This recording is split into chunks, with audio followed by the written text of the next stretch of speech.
지난주 NSA의 한국에서의 활동에 대한 비밀 문서를 갖고 있고 곧 보도할 것이라는 가디언 그린왈드 기자의 발언을 보도했는데요. 그 뒤 뉴욕타임스는 NSA가 한국을 주요 정보 수집 대상으로 분류하고 미군 부대와 대사관 등을 통해서 정보 수집 활동을 해왔다고 보도했습니다. 메르켈 독일 총리를 도청한 것에서 보듯이 우방인지 적인지 가리지 않는 NSA의 행태를 볼 때 한국에 대해서도 광범위한 도감청을 했으리라는 추측이 나옵니다. 그럼에도 불구하고 우리 정부는 형식적인 사실 확인 요청만 반복할 뿐이어서 주권 국가로서 당당하지 못한 저자세 외교 행태를 보이고 있다는 비판을 받고 있습니다. 정유신 기자의 보도입니다. 지난달 브라질 리우에서 열린 글로벌 탐사보도 총회. 미 국가안보국 NSA의 비밀 기록을 특정보도해온 그린왈드 기자는 미국이 우리의 상상을 초월하는 정보를 전 세계를 대상으로 수집해왔다고 말합니다. Just the idea of metadata, which is what the U.S. government likes to pretend is the only thing that it collects, even though that's not really true. They collect all kinds of content and listen to conversations. 그는 뉴스타파 취재진에게 한국도 도청 대상이었다고 밝혔습니다. Okay, so you have a story about Korea. They're not ready yet. There's documents on Korea, though. Okay, they have a document. Okay. Yeah. 그의 언급처럼 미국이 한국을 포함한 우방국에 대해서도 도청을 해왔다는 사실이 하나씩 드러나고 있습니다.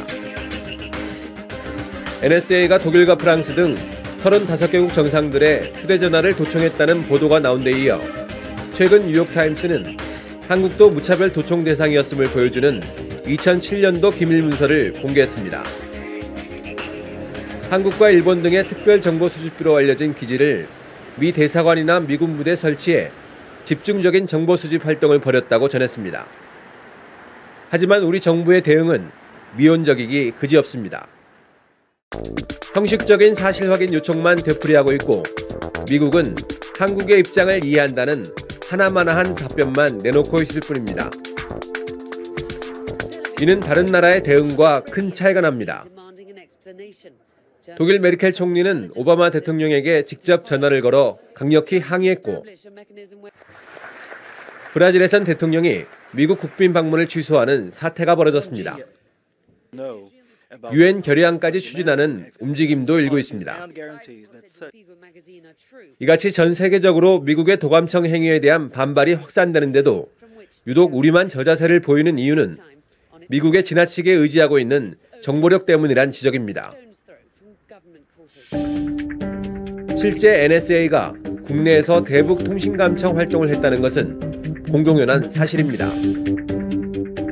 미국하고 서로 정보 협력 부분이 많기 때문에 그 한동안은 37 부대라는 게 있었죠. 그건 NSA에 군을 일부 파견을 받아가지고 37 부대라는 걸 만들었어요. 통신 정보를 하던 시절이 있었어요.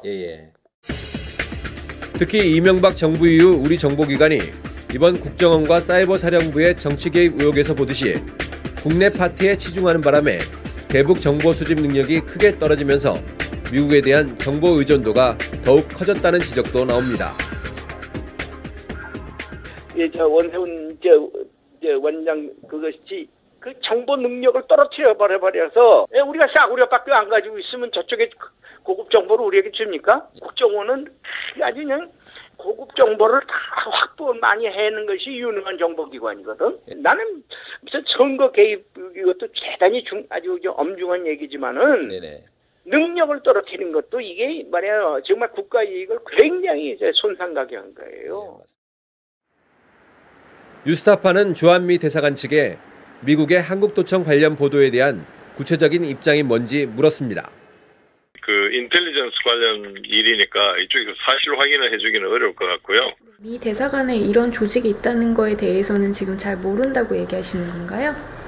그렇죠. 저희가 뭐 알 수가 없죠. 이건 인텔리전스 관련인데. 한국 대통령도 도청 대상이냐고 물었습니다. 근데 워낙 민감한 사안이고 막 이제 뭐 대통령에 대한 그렇죠. 정보도 수집했다 막 이런 얘기가 나오고 있으니까. 예, 그렇죠. 뭐 그거는 이해합니다. 예. 명확하게 부인은 하지 않으면서도 미국 정부가 우리 정부에 했다는 한국 입장을 이해한다는 말만 반복했습니다. 미 대사관에 대표를 불러서 도대체 뭐냐, 사실관계를 한국에 정확하게 설명하라 라고 한 항의의 뜻을 하는 그런 외교관 초치를 반드시 해야 된다. 그 정도의 분명한 의사를 전달하지 않고 있으니 미국에서는 우리나라에 아무런 답변을 할 부담도 안 느끼고 있는 거 아니냐. 이번 NSA 도청에 대한 우리 정부의 소극적인 태도는 지난 70년대 박정희 대통령 시절 미 중앙정보국 CIA의 청와대 도청 사건을 연상시킵니다. 지난 1976년 미국 언론의 청와대 도청설이 보도되자 한국 정부가 발칵 뒤집혔습니다. 그러나 박정희 정부는 항의는 고사하고 미국 측의 청와대 도청 사실을 공식 부인해달라고 여러 차례 사정하는 웃지 못할 상황이 벌어진 것이 미 국무부 비밀 전문을 통해 확인됐습니다. 미국이 도청을 부인하지 않아 박정희 대통령이 매우 곤란해한다는 언급도 보입니다. So I think there will be reporting on NSA activity in South Korea in a way that I think will interest the population, and then it'll be up to South Koreans to demand from their government what they think ought to be done. 그린왈드가 예고한 것처럼 본격적으로 한국과 관련한 구체적인 도감청 문건 내용이 쏟아져 나올 경우 현재 박근혜 정부가 어떤 입장을 보일지 궁금해집니다. 뉴스타파 정유신입니다.